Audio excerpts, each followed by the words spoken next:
Good afternoon. Today we are giving the concluding lecture on the video course on international economics. The course format was video. So, the idea of giving this concluding lecture is to recapitulate the things that we have covered during the last. So, the first primary question that comes into the mind of anyone who is studying international trade is, why is there a need to study the international trade? And generally in India, when we discuss this course on international trade, they say that our contribution to the world trade is meager, so why do you need to uh, uh, take it up as a separate course? Or even when talking of the issues like foreign direct investment, uh, people say that it is meager in respect of what the other countries are receiving, so why to discuss it? So, the first slide is about why do we study international trade. Now, this is an empirical fact and it is shown by various studies. The most influential is by Professor Sachs of the Harvard University, which says that countries which had high trade to GDP ratio, they grew at faster rates.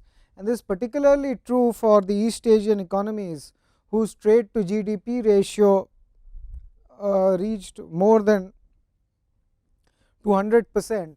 And if you see their growth, at least from the 60s till the 90s, they grew at more than 6% in this 30 years time period. India's trade to GDP is low, is around 26 to 27%, and you see that this ratio is increasing. So, one needs to then understand why and how do we increase trade of the countries, so that countries which are more open up, which are more open, they when we know that they would grow at faster rate. So, then we should devote some time studying why do you need to trade, what do you need to trade, and what benefits trade can bring to the economy. Now, the second reason that we study international trade is to remove certain myths, which are that countries which are less productive in the production of all goods, they cannot trade and gain from international trade. Now, you have already seen that in case of the Ricardian model, countries which are less productive or efficient in the production of all goods, they can still gain from trade, because there is a possibility that they can produce goods at a lower opportunity cost. And the gains from international trade is that the exporters get higher prices, the importers can get products at a lower price from the countries or the partner countries. So, particular myth is also challenged by the empirical facts. You can see that there are countries which are less productive in the production of all goods, but they are still trading, because they can produce the good at a lower opportunity cost in comparison to the trading partner. Then we saw in the previous few lectures the trade in intermediate products outsourcing, which not only helps the host country, but also helps the source country. And when I say help, because the demand for skilled labor increases in both the host nation and the source nation. And then when you talk about outsourcing, there are two different types of outsourcing. There is manufacturing outsourcing, there is service outsourcing. Service outsourcing in case of India brings benefits to its own country, because the type of jobs which are done are more skilled, and it requires a level of skilled labor. So, a lot of planning, lot of inputs are needed to achieve the threshold level of attaining a skilled labor to take up these job of service outsourcing. They may not be entirely focused on call centers or back office operations. They can be skilled, because financial analytics, business processing, outsourcing can all be taken up, or medical transcription can be taken up under service outsourcing. So, service outsourcing or manufacturing outsourcing, it is helpful for the host country, because the host country can now produce goods at a lower cost, because that is the reason that they outsource these products, or a part of the production process to the other countries, because then they can produce the good at a lower cost, and definitely the lower wages helps in bringing gains to the host country. Now, these are very sensitive issues, political issues. Like in US, there are certain states which have not allowed outsourcing, because they fear that the part of the jobs will get transferred to the developing nations. Now, to counter that, one can always argue that when you outsource things, you are doing it because you can now do it at a cheaper cost, and no firm would like to produce goods at a higher cost. They will always look for opportunities where they can produce goods at a lower cost. So, outsourcing is always helpful for a firm. Now, when they claim that the jobs will be given to nations, developing nations, well, when you slice up the production process, say the assembly part and the component production, maybe it gets done in the outside countries, but the final part where the marketing and sales and R&D is done in the developed countries, one cannot just think that the jobs will get reduced, because there will be another set of jobs which will come up, because now at least in the home country, there will be a change in composition of the jobs. More skilled intensive jobs will be available. So, the composition of jobs will change, but it is definitely difficult to think that there will be a reduction in the jobs, maybe in the short run, but in the long run the composition will change. So, Paul Samuelson also had a comment on the service outsourcing.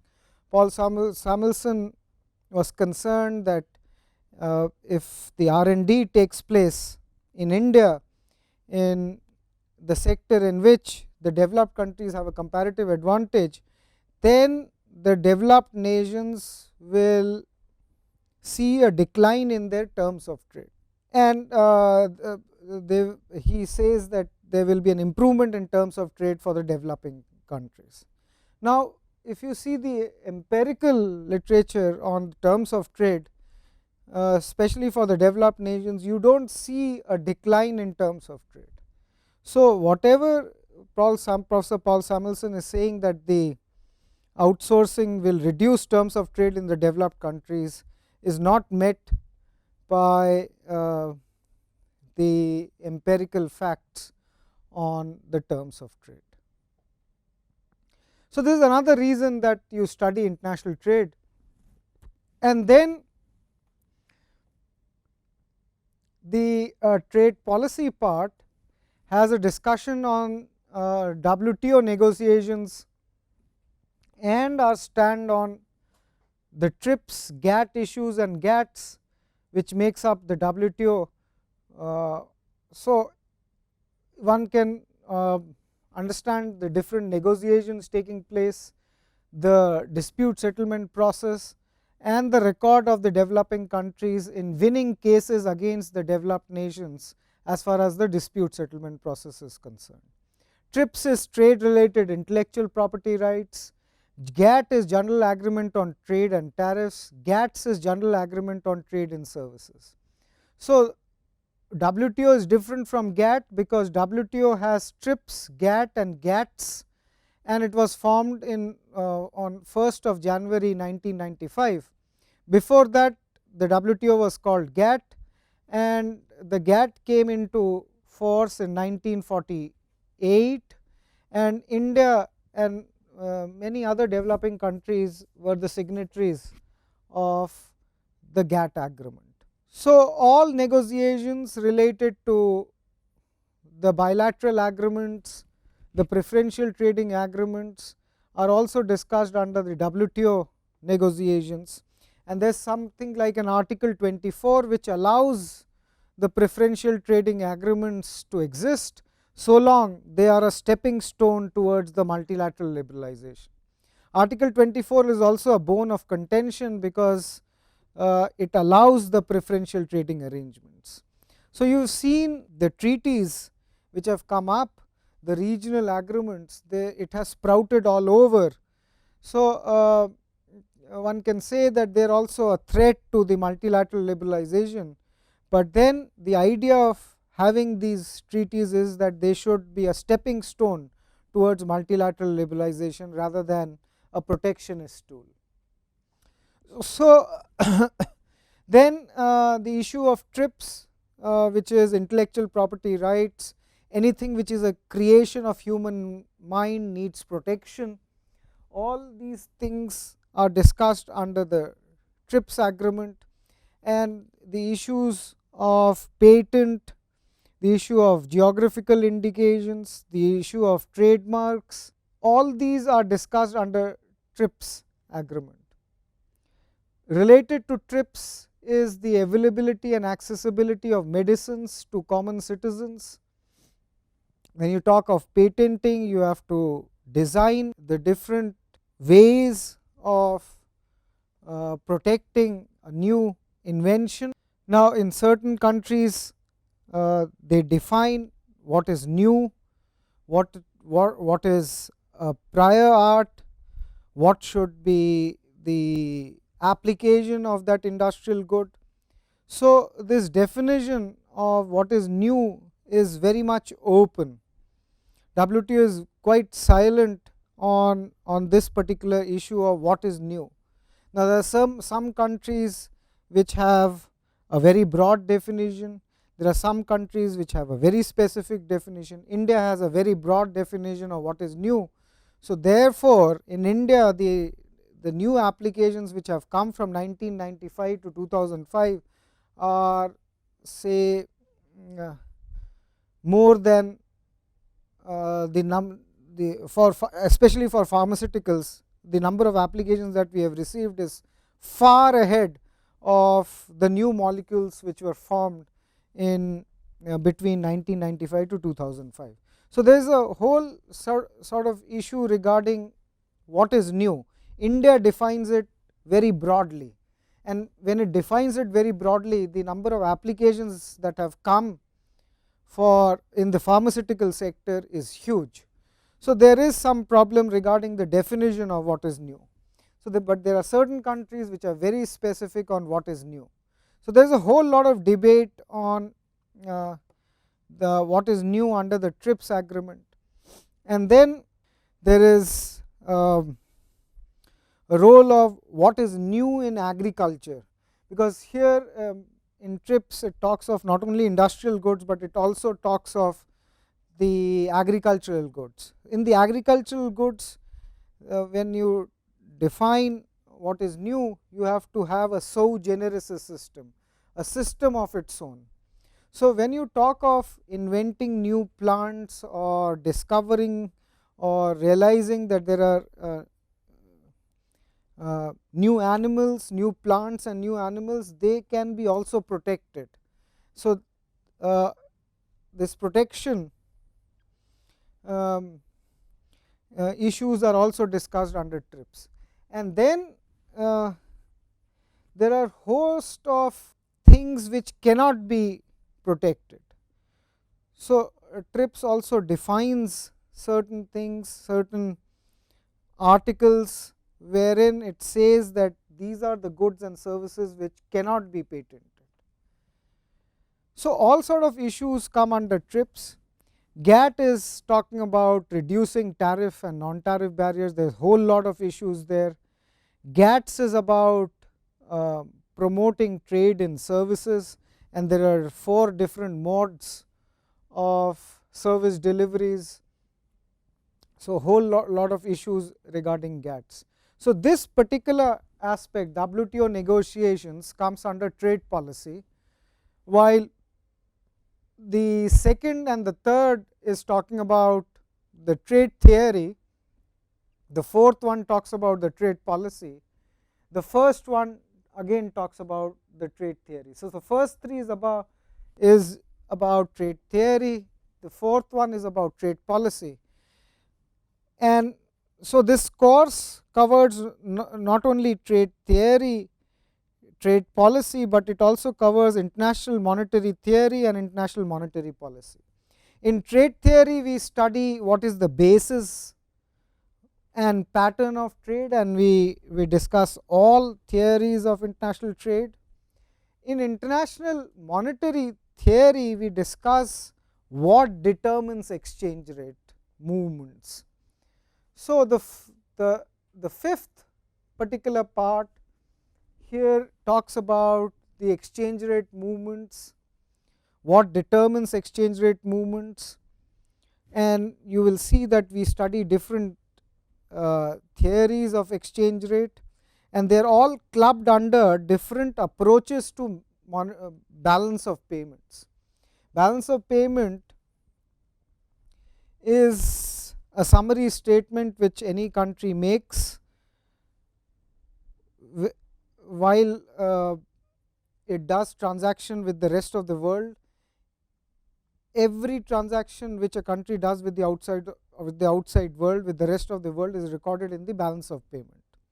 So, under international monetary theory, you study different approaches to the balance of payment.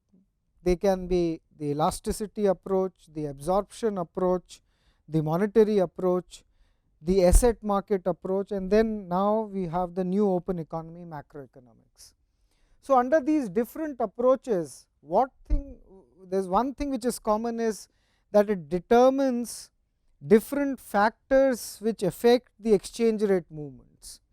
Now, when you say exchange rate movement, say what determines Indian rupee US dollar exchange rate, and if one resorts to these different approaches, you will see that the factors which are important for the exchange rate movements are the differential interest rates, the differential inflation rates, the forward premium, the differential money supply, the differential per capita incomes. All these factors come from the theory, and they determine the exchange rate movements. For example, there is something like a purchasing power parity theory, which says for the same set of goods, how much do you pay here in India and how much do you pay outside. So, purchasing power parity relates the Indian prices with the prices outside of the same set of goods, and that throws up the differential inflation rate as one of the factor which affects the exchange rate movements. Then there is open interest parity, which explains the differential inflation rate is important in explaining the exchange rate movements. Then role of expectations also play an important role in exchange rate movements. So, forward premiums the rate, the forward rate which is greater than the spot rate, those are factors which also affect the exchange rate movements. Then there is differential money supply. This differential money supply coming from the monetary approach to balance of payments. In the monetary approach to balance of payments, any disequilibrium in the balance of payment is a temporary phenomenon, and there we saw that excess supply of money is a function of the savings rate. If the excess supply of money goes up, then the saving rates go down, and there will be an excess demand for goods and securities. If there is excess demand for goods and securities, it would lead to balance of payment deficit. So any excess supply of money is related to deficit in the balance of payment. Deficit in balance of payment means that there is a net outflow of foreign exchange. So excess supply and excess demand for money is also related with the exchange rate movements. So money supply is related to the exchange rate movements. Then GDPs, higher the GDPs, higher is the demand for money. When higher is the demand for money, higher will be the savings rate, lower will be the demand for goods and securities, and there will be a balance of payment surplus. So the GDPs, the money supply, the differential interest rates, the differential inflation rates, and forward premiums are some factors which have an impact on the exchange rate movements. So this particular aspect is studied in quite a detail in the international monetary theory, and this is all discussed under the different approaches to the balance of payments. Now here coming back to the trade policy part, in the trade policy part you have the workings of the currency union, the evaluation of the preferential trading arrangements. Now as I said, preferential trading arrangements are arrangements which allow trade liberalization under a regional group. Now how to evaluate the preferential trading arrangement? There is particularly there are two terms which are discussed, which are the, in case of preferential trading arrangements, when you evaluate a preferential trade arrangement, then there is something like a trade creation and a trade diversion. These two terms coming from Professor Jacob Wiener in the mid 50s. So this particular aspect on evaluating preferential trading arrangement help us to understand the trade creation and trade diversion. And now there is something called the single market preferential analysis, a smart analysis which helps us to go beyond what textbooks do. It works out the trade creation, the trade diversion effects, the terms of trade effects, the revenue effects. So one can evaluate whether a country should align itself with a set of countries or with another set of countries. Then preferential trading arrangements are of different types. First is a preferential trading arrangement where you give access to the goods of the other country by reducing tariffs on certain goods. Then you move to another level where you have a free trade area where you impose zero tariffs on goods coming from the regional trading partners. Then you move to another level where you have a common external tariffs besides having a free trade area, that is called a customs union. Then you have a common market where there is a free flow of not only goods and services but factors of production, and then you form the highest form of economic union, highest form of the preferential trading arrangement, which is called the economic union, which we see in Europe, where you have not only free flow of goods and services You not only have free flow of factors of production, but you have common policies, you have common fiscal policy, you have common monetary policy, you have one central bank, you have one currency, you have one parliament. That is the highest form of preferential trading arrangements. So, these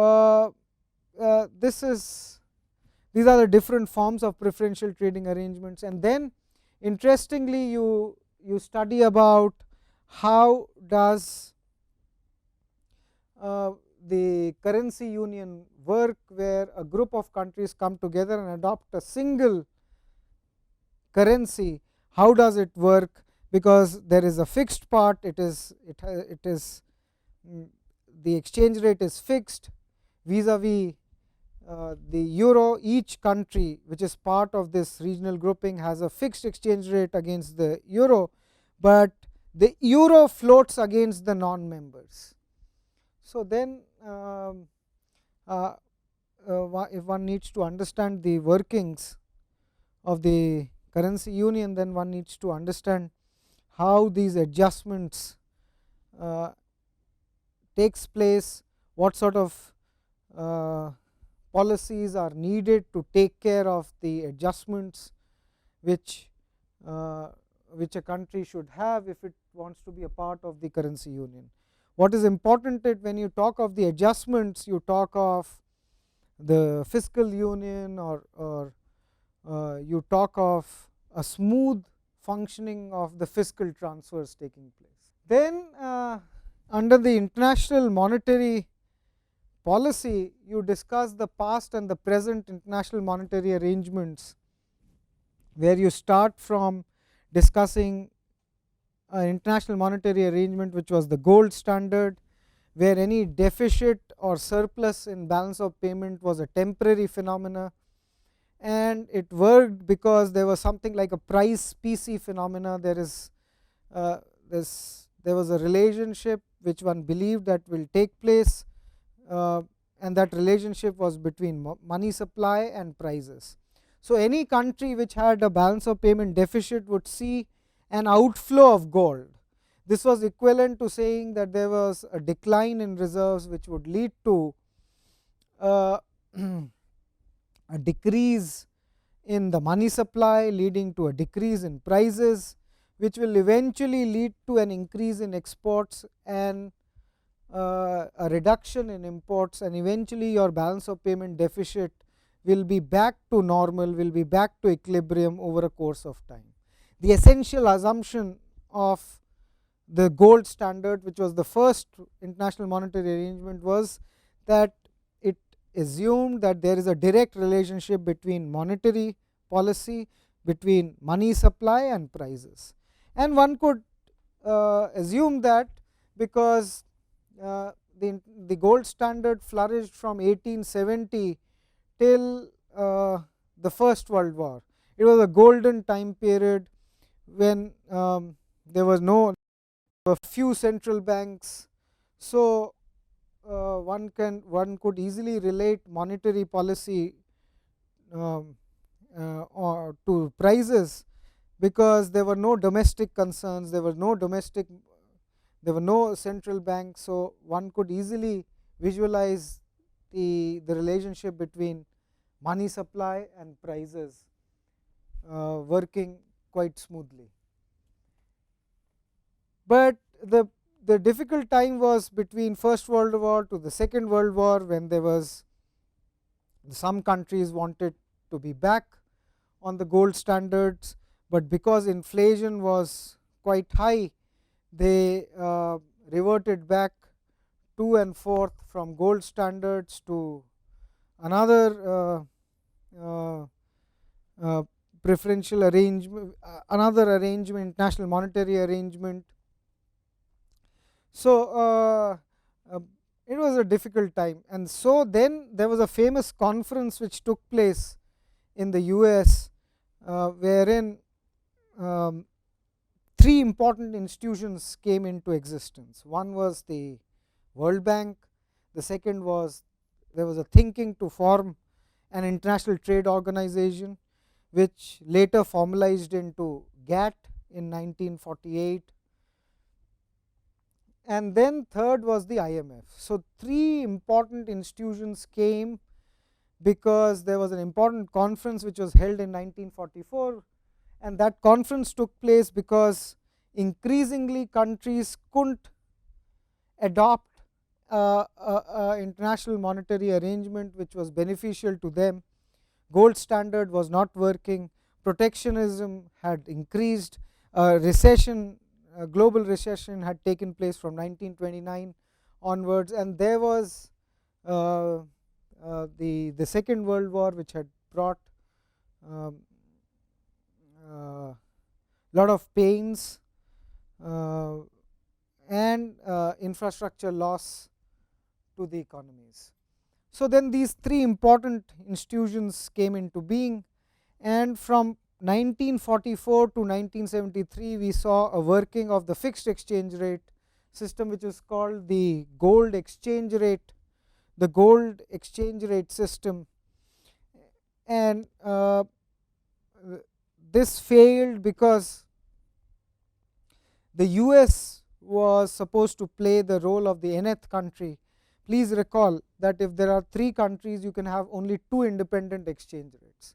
So, US inadvertently was playing the role of the nth country, which it did by running a balance of payment deficit, because if it runs a deficit, the other countries were running a surplus in the balance of payments. Now, what US didn't realize that when it runs a deficit, there will be a pressure on its own currency to depreciate. Now, US never wanted its own currency to depreciate, it wanted the other countries to appreciate their currency, because in that way they could take care of the possible depreciation in the US dollars. But then US also thought that it was a major superpower. By depreciating its currency, it will lose its superpower status. So, it didn't do anything about it. But then the problem increased, and in the early 70s, the US and the other currencies floated against the other currencies. So, thereafter, after the 1973, when there was the Bretton Woods system failed, or the fixed exchange rate system failed, most of the countries adopted the flexible exchange rate. Now, under the flexible exchange rates, you have different systems. You have a crawling peg, where the exchange rate moves according to certain parameters. You have a dirty float, which, or a managed floating, where the central bank intervenes to bring orderly conditions in the foreign exchange market and to reduce speculation in the market. So, that this is what India adopts. Then you can have a currency board, where any increase in the domestic money supply has to be backed up by the foreign exchange reserves. So, the sources of changes in high powered money is only due to changes in the foreign exchange reserves. That is like a currency board. What it does is that it guards against fiscal profligacy, which leads to depreciation of the currency and hence speculation. So, to guard against that, many countries, especially in South America, they adopt the currency board. So, all these are part of the flexible exchange rate. So, in this course we discussed the gold standard, then we discussed the fixed exchange rate regime, then we discussed the floating exchange rate regime, and then we finally ended up by discussing the workings of the currency union. So, a very detailed discussion took place on the past and the present international monetary arrangements. So, as I said, that international trade course has four parts: international trade theory, international trade policy, where we discuss the impact of tariffs, quotas, export subsidies and voluntary export restraints on certain parameters of the economy. Then we discuss international monetary theory, where we discuss what determines the exchange rate movements, and this is all put under the different approaches to the balance of payment. And then the fourth part is international monetary policy, where we discuss the past and the present national monetary arrangements. Apart from this, there are other discussion on the foreign direct investments and its spillover effects, the trade and inequality, the trade and environment, and trade and growth relationships, the causes of financial crisis and the prevention measures. We will have a discussion on this in the next few slides. And then we also discussed, does migration necessarily leads to reduction in wages, and to this we resorted to two models. One was the specific factor model, which could help us to understand the effect of migration on wages in the short run, and then the other was the Rybinski effect, which would tell how migration leads to a change in output mix with no changes in the wages. So, you study international trade for many reasons. These are some core issues which can be resolved by studying international trade. Now, I will show you some slides which will give you some idea of what I am talking about. There is some empirical data that I want to show, and then I will back it up with what I have discussed in this very first slide. Look at the trade to GDP ratio in 2008 for a number of countries. Look at Hong Kong, China. The trade to GDP ratio, which is trade is exports plus imports. Trade to GDP ratio of Hong Kong, China, Hong Kong is 207%, Malaysia 106%, Hungary, Thailand, they are all on the higher side. And if you look at China, the trade to GDP is 33%, with a GDP of more than $4 trillion, United Kingdom with trade to GDP ratio of 30, with an economy of 2.674 trillion, India with a trade to GDP ratio of 25 with a GDP of 1.159 trillion, Russian Federation trade to GDP of 26% with a GDP of 1.6 trillion. Now, what we have seen, that countries which had high trade to GDP ratio, they are the ones who grew at faster rates. So, if we have to achieve still higher growth rates, we need to increase our trade to GDP ratio, because you can see that all countries which had higher trade to GDP ratio, they are the ones who grew at faster rates. Now, there are certain exceptions also. For example, US and Japan and Brazil, they are all closed. Japan had high growths in the 60s and the 70s, but the difference was they were a closed economy, but they could generate enough of competition within the economy to become an efficient economy.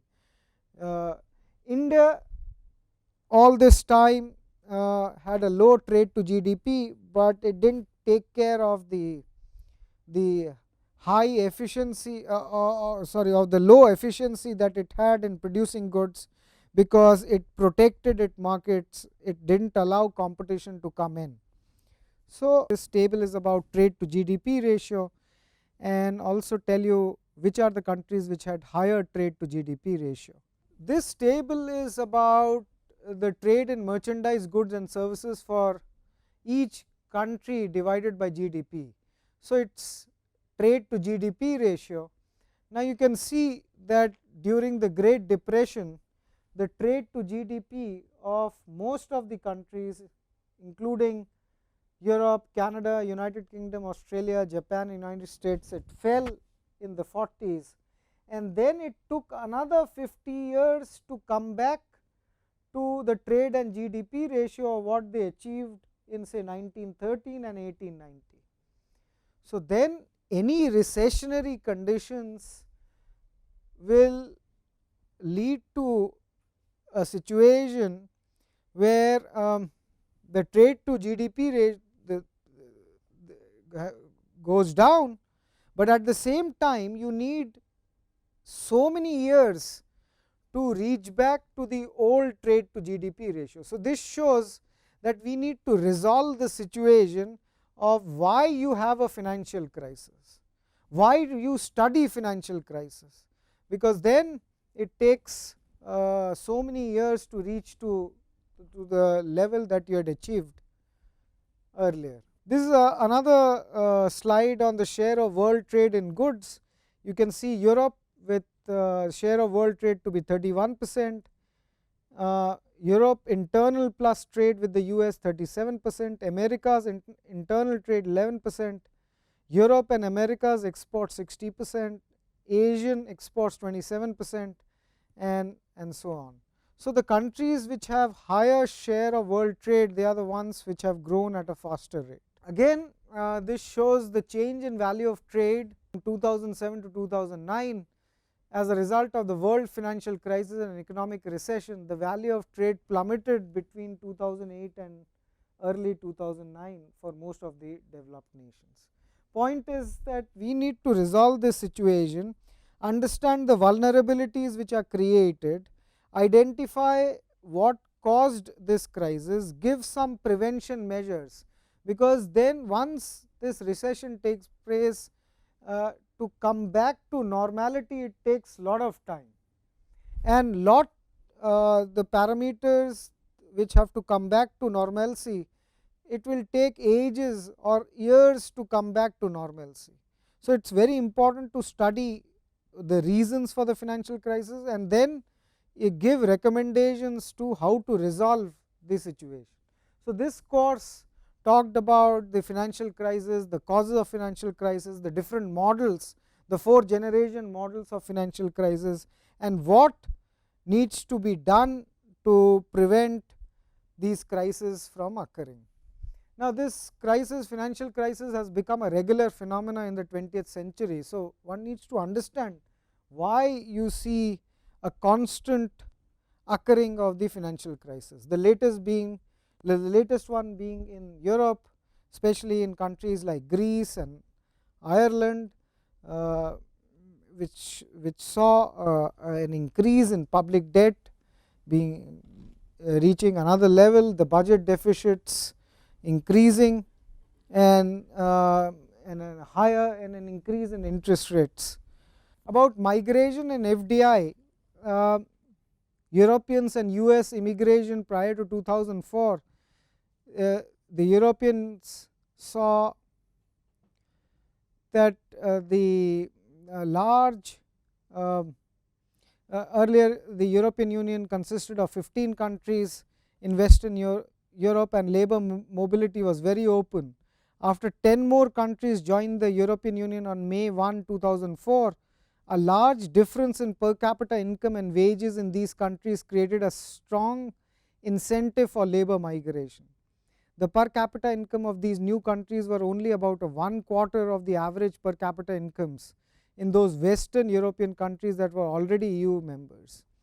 So, you saw a movement of people moving from, say, Eastern Europe to Western Europe, and that brought many core issues like the issue of productivity, the issue of wages, the issue of housing and things like that. So, all these things are important. In the United States, the concern that immigration will drive down wages applies to Mexican migration and is amplified by the exceptionally high number of illegal immigrants. As far as the FDI is concerned, the majority of world flows of foreign direct investment occurs between industrial countries.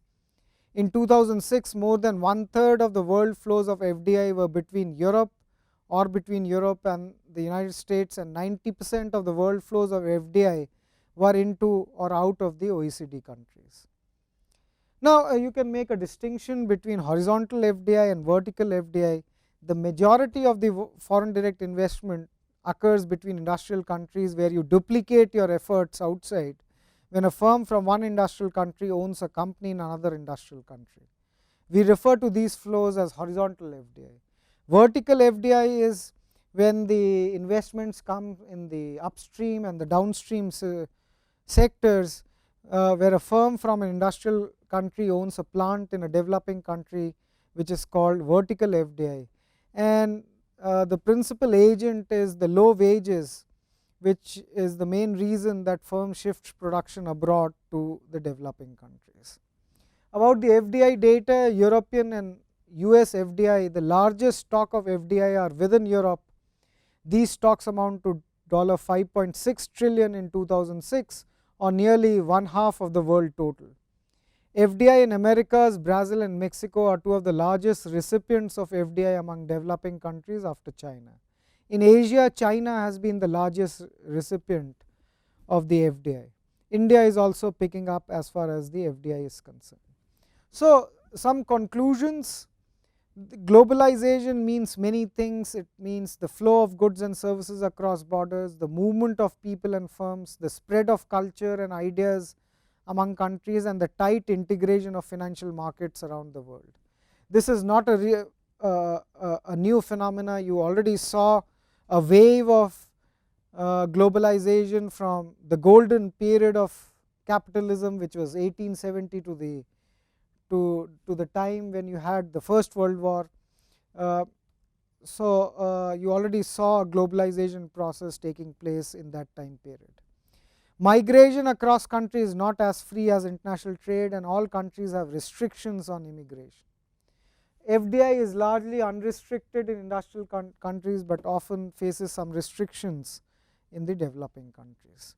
So, what is this course about? This course told you the details are about international trade theory. In that international trade theory, what was discussed was the basis and the pattern of trade, and in that what products are traded, who trades them, at what quantities, what are the benefits and cost of trade. Then we moved to the trade policy, where you discussed, learnt about policies that governments use to shape trade patterns and trade policies, like the discussion on tariff, quotas, export subsidies, the voluntary export restraints, among others. Then you come to international monetary theory, where you discuss the theories of exchange rate under the different approaches to balance of payment. Then again, in international part of the international trade theory, you have FDI and FII. You then discuss the international monetary arrangements, the reasons for the financial crisis, the WTO negotiations, and then some new topics like trade and environment, and trade and labor, trade and growth, and trade and inequality relationships. Trade and inequality relationships, starting from the Stopler-Samuelson theorem, which tries to relate factor prices with the trade prices. So, the course outline, international trade covered topics related to pure theory of international trade, trade policies followed by countries, international monetary theories and international monetary policies, including discussion on the globalization process and the benefits and costs associated with the course. So, the course will give some answers to why countries trade, why firms trade. Further, it will discuss policies which are available with countries to protect their interest, how is international trade related to income distribution and other development parameters of the economy. So, these were the video based courses that we prepared to discuss the different segments of the international trade course. So, broadly you can divide the set of lectures into empirical facts of international trade, the globalization process, some and then some basics of trade theory, then the different theories of trade, starting from Ricardo to Heckscher-Ohlin to Linder to Paul Krugman to Posner's to Helpman-Krugman's to, and then finally to the Mellett's theory of trade. And then there was a discussion on foreign direct investments, then trade policies, the economic analysis of tariff, quotas, export subsidies and voluntary export restraints, the protectionist arguments, the relationship of trade with various parameters of the economy, then the WTO and its provisions, impact of WTO on trade and development, the balance of payment deficit and surplus, the past and the present international monetary arrangements starting from gold standard to the flexible exchange rate, and then international monetary policies and reforms which are needed in international financial system to determine the vulnerabilities and to reduce the vulnerabilities in the economy, so that economies do not fall into the trap of the balance of payment crisis or a financial crisis or a currency crisis. And then importantly, policies for mitigating occurrence of financial crisis, different models of currency banking and the balance of payment crisis. So it summed up to the 41 lectures. Now the references that we used were essentially the book by Feenstra and Taylor, which is quite lucid and it has applications as well. But apart from that, I used Ravindra Batra's book for the trade theory part, Feenstra and Taylor basically for trade policy, because quite good, and it's also the relationship of trade with the other parameters of the economy. Feenstra and Taylor is quite good. Then Kennan for international monetary theory and international monetary policy, Salvatore, Dominic, Caves, Frankel and Jones, Charles Maravich. Then for the empirical part, for research part, Handbook of International Economics, and Krugman and Opsfield, another textbook, lucid textbook on international economics. So these were the references for this complete course on international trade. Here I will end up. Thank you so much for your patience and listening to my lectures.